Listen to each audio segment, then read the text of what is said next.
Eh bien, bienvenue au Pâté d'Amarie pour l'avant-première du film Jacques Memoun et les secrets d'Eva Gerbet, qui sort mercredi prochain.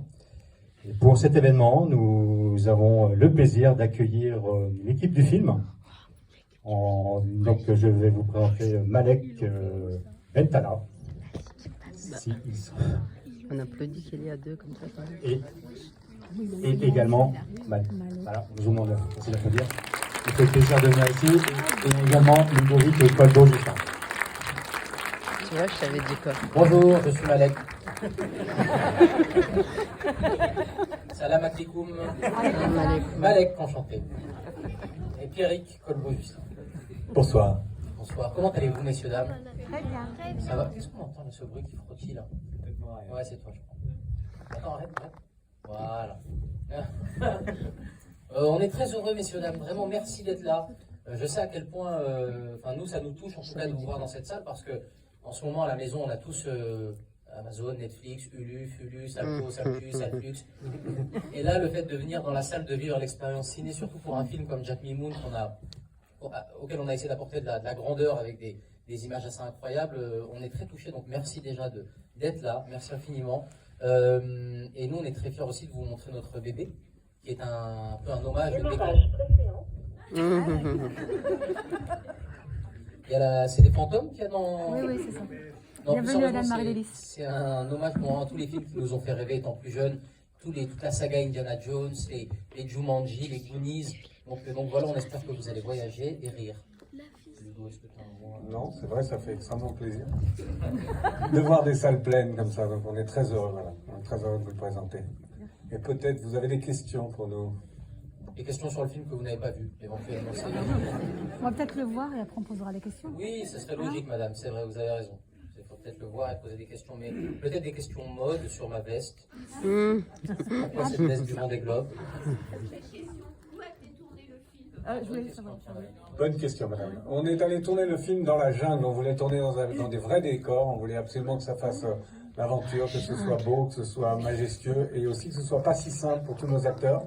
Donc on est en décor naturel exclusivement. Il n'y a jamais de studio. Et on a tourné en Thaïlande pour ça. Vous allez voir que tous les décors du film sont vraiment très très beaux et c'est des vrais décors, il n'y a pas de studio. C'était une vraie volonté pour nous de trouver, de donner vraiment de l'évasion. Le cinéma, on doit pouvoir s'évader et on trouve que dans les décors naturels, c'est mieux pour nous. Donc c'est la vraie jungle. Oui, madame? Non, ce sont des vrais animaux. Et le serpent, pour la petite anecdote, le serpent que j'ai autour du cou sur la fiche. Dans une petite parenthèse, là, on est allé présenter le film dans une salle avant. Il y a une dame qui m'a dit pourquoi t'es pas sur l'affiche? Ah bah oui. Voilà. Donc ça c'est fait. Mais le serpent, oui, c'est une idée que j'ai eue un soir en Thaïlande. Je m'inspirais beaucoup de Bear Grylls, Man vs Wild. Vous savez, cette émission où on voit le mec, il boit son pipi pour survivre. Et il dit, je suis tout seul en ce moment dans le Sahara. Et il y a deux caméras qui le filment. Et donc je vois cette émission et il y a une scène avec un immense boa. Et j'appelle Ludovic et je lui dis, viens, on tente le coup, viens, on essaye de faire cette scène.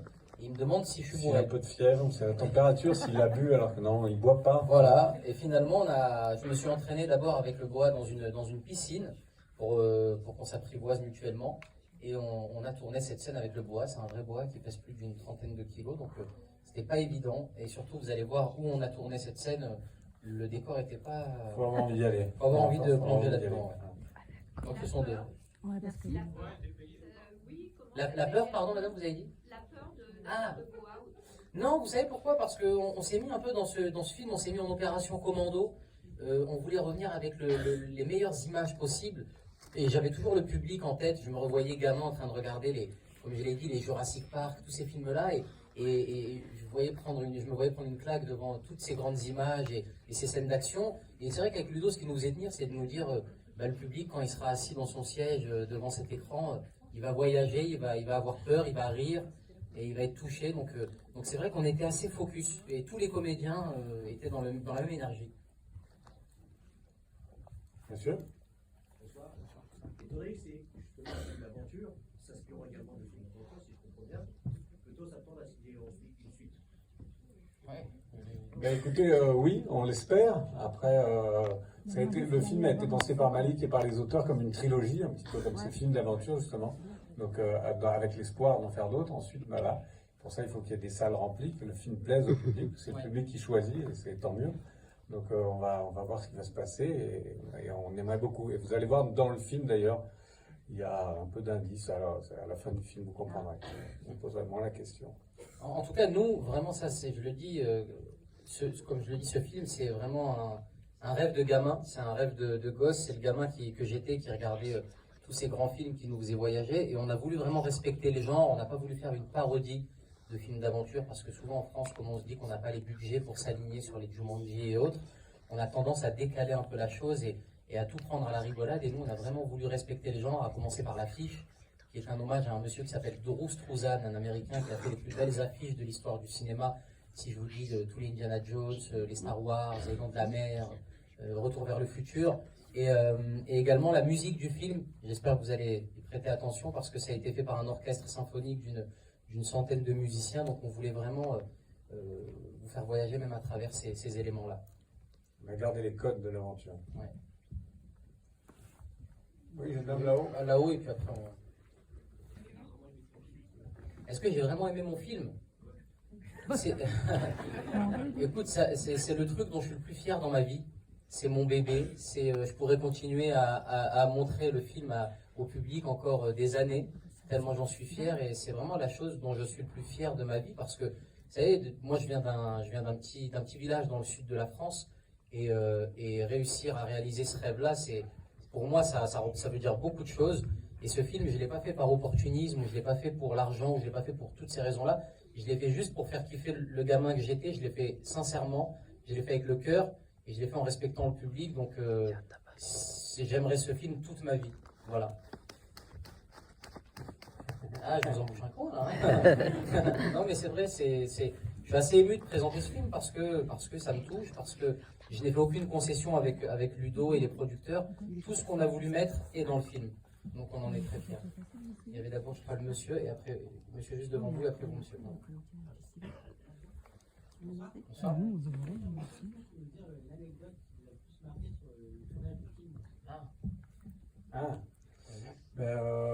Moi, il y a une anecdote qui me fait toujours beaucoup rire. C'est la veille du premier jour de tournage.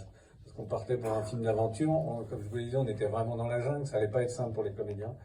Et il y a un des comédiens qui a décidé de se casser une côte la veille du premier jour de tournage. Alors qui est-il? Je l'ai dit. Pardon. C'est François qui a décidé de se casser une côte.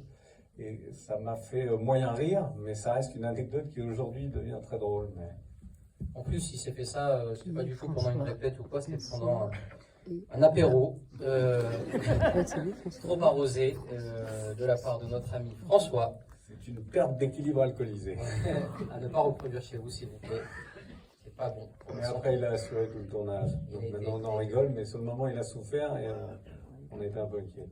Et c'est vrai que François, pour la petite anecdote, a eu un début de tournage assez complexe, parce que on est arrivé dans un immense hôtel pour tourner, on dormait tous dans cet hôtel, et il y avait la chambre, la suite royale présidentielle, et on a tous bavé sur cette suite parce qu'on la voulait, mais le prix était exorbitant. Et un soir, François nous appelle, nous dit venez prendre un verre dans ma chambre, et il nous donne le numéro de cette fameuse chambre. Je dis mais... Et du coup, moi j'appelle mon agent, je dis mais comment ça se fait que lui il peut payer cette chambre? C'est ma tête là qui est sur le... Et on était tous avec nos égos de comédiens, on est arrivé dans la chambre, et je vous jure, la hauteur de la chambre, ça devait être sale. Je me dis, c'est incroyable, la vue sur l'océan, tout, c'était incroyable. Et à un moment donné, ça me titille et tout, et je dis à François, je lui dis, ça va, t'as eu un prix? Il me dit, non, ça va, c'est un prix abordable. C'est vraiment pas cher. C'est vraiment pas cher, on est bien ici et tout. Je dis, mais je réfléchis, je me dis, c'est quoi le délire? Et j'ai tellement les boules qu'à un moment donné, je m'esquive un petit peu dans la soirée, j'appelle la réception, et François a un niveau d'anglais, on est sur les verbes irréguliers, pas plus haut. Cut, Philippe Laflou. Et donc j'appelle la réception en anglais, et je leur dis, excusez-moi, elle a combien la suite royale là? Et en anglais, elle me dit, elle est à 6 000. Je dis, mais 6 000 quoi? Elle me dit, 6 000 $. Et François pensait que c'était en baht, la monnaie thaïlandaise.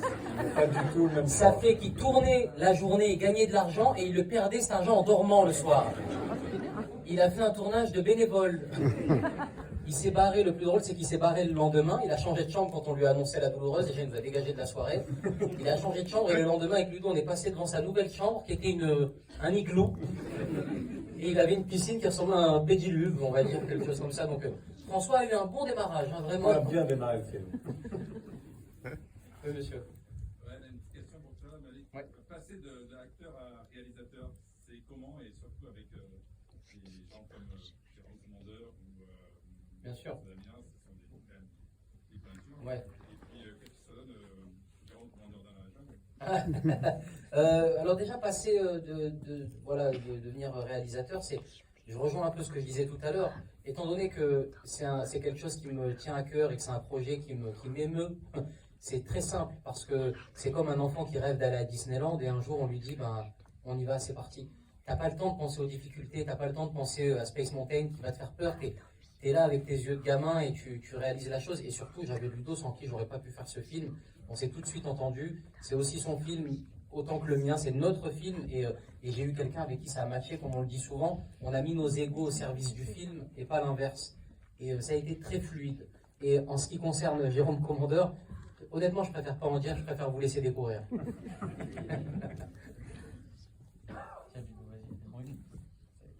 Oui, Je voudrais savoir combien de temps a duré votre tournage.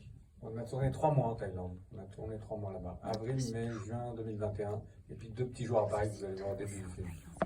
C'est où en Thaïlande, s'il vous plaît? On a tourné dans plusieurs régions de la Thaïlande, mais la région où on est le plus resté, c'est autour de Krabi. Mais après, on est allé de Krabi, Phangan, un peu plus au nord, même dans le Chiang Mai, très au nord, pour d'autres. Et essentiellement autour de Krabi. Et vous allez présenter ce film après au festival ou pas? Ben, il a déjà été présenté, on a commencé la tournée en présentant au Festival d'Angoulême, je crois qu'il y avait le logo, mais Bah non, voilà. c'est pour ça, oui. Donc on l'a présenté au Festival d'Angoulême. Après, avec Malik, on avait très envie de le présenter partout en France. Donc là, ça fait 1 mois et demi qu'on est sur les routes tout le temps et on fait le maximum de salles, le maximum de villes. On essaie d'aller à peu près partout pour essayer de le présenter au plus de gens. D'accord, Voilà, parce qu'on est content du film et on a envie d'aller voir partout et tout le monde. d'accord. Merci. Et je vois qu'il y a des gamins, il y a des gamines, il y a des ados, des jeunes adultes et tout. Si j'ai un message à vous donner, en tout cas de ma petite expérience, faites ce que vous avez envie de faire. Si vous avez une petite voix qui vous dit je veux être réalisatrice ou je veux être aventurier ou aventurière, faites-le, vous allez y arriver parce que moi quand j'étais dans mon petit village, la moitié de mes potes riaient quand je leur disais que je voulais faire du cinéma. Et au final j'ai écouté cette petite voix et grâce à cette petite voix j'ai réussi à faire des petites choses cool. Donc tout le monde ici, même je dis les plus jeunes, mais ça veut pas dire que les plus âgés, il faut aller sur des chaussées et descendre au chalet, pas du tout.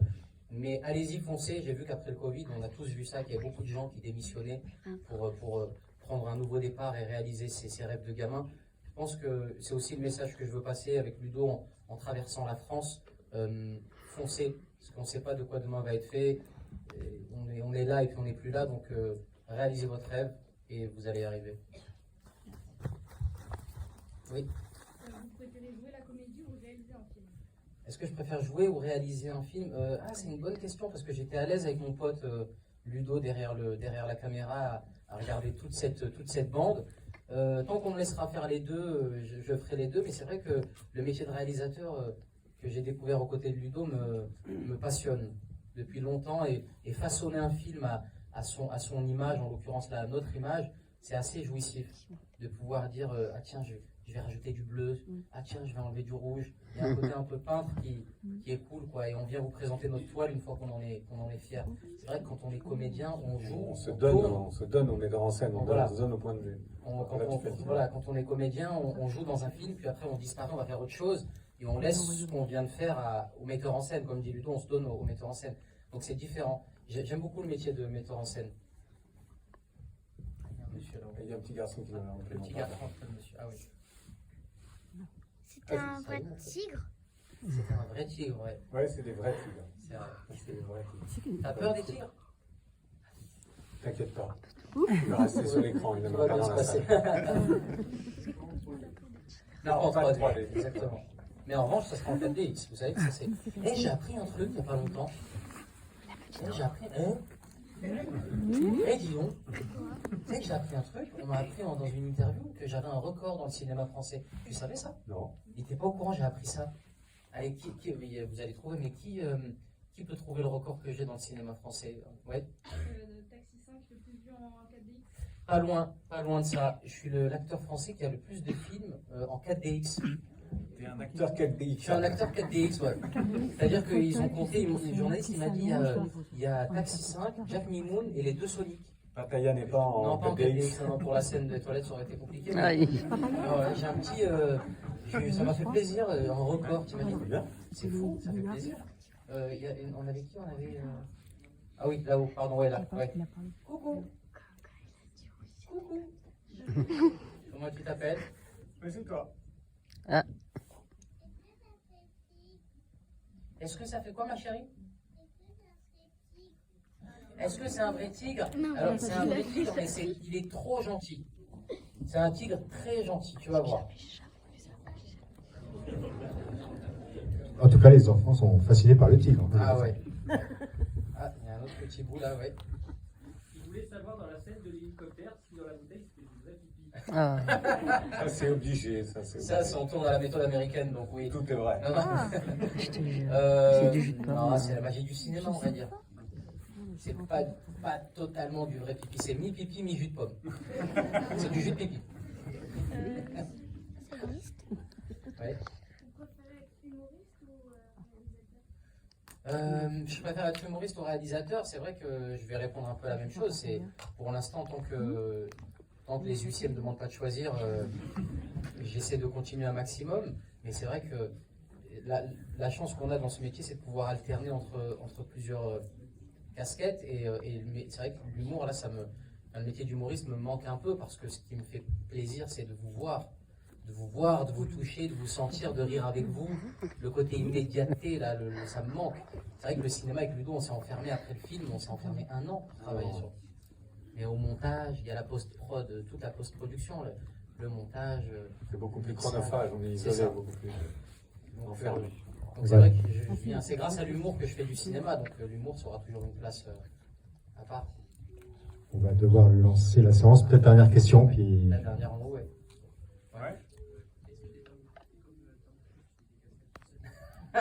Est-ce que t'es comme Tom Cruise, tu fais des casquettes? Je pense que ça se voit, oui. Il n'y a pas que Tom Cruise. Enfin, on a eu Tom Cruise aux États-Unis, on aura Malik en France.